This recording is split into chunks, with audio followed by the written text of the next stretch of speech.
నేపాల్ అట్టుడికిపోతుంది. యువత ఆగ్రహ జ్వాలలతో రగిలిపోతున్నారు. Social media పైన ప్రభుత్వం ఆంక్షల్ని విధించడాన్ని వ్యతిరేకిస్తూ జనరేషన్ జెడ్ యువత రోడ్డెక్కింది. గల్లీ నుంచి పార్లమెంట్ వరకు ఎక్కడ చూసినా యువత ఆవేశం కట్టలు తెంచుకున్నట్లుగా కనిపిస్తుంది.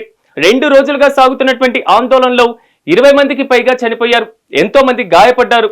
పరిస్థితి చేయి దాటడంతో ప్రధానమంత్రిగా కేపీ శర్మ రాజీనామా చేశారు.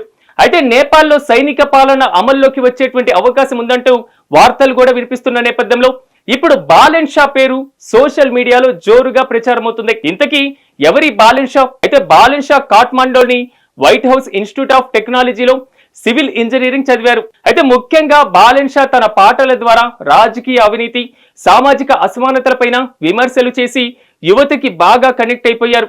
ఈయన పాడినటువంటి బలిదాన్ అనేటువంటి పాటకు యూట్యూబ్ లో 7 మిలియన్లకు పైగా వ్యూస్ కూడా వచ్చాయి. స్ట్రక్చరల్ ఇంజనీరింగ్ లో డిగ్రీ పొందినటువంటి బాలెన్ షా 2022లో ఇండిపెండెంట్ అభ్యర్థిగా కాఠ్మండు మేయర్ గా ఎన్నికయ్యారు.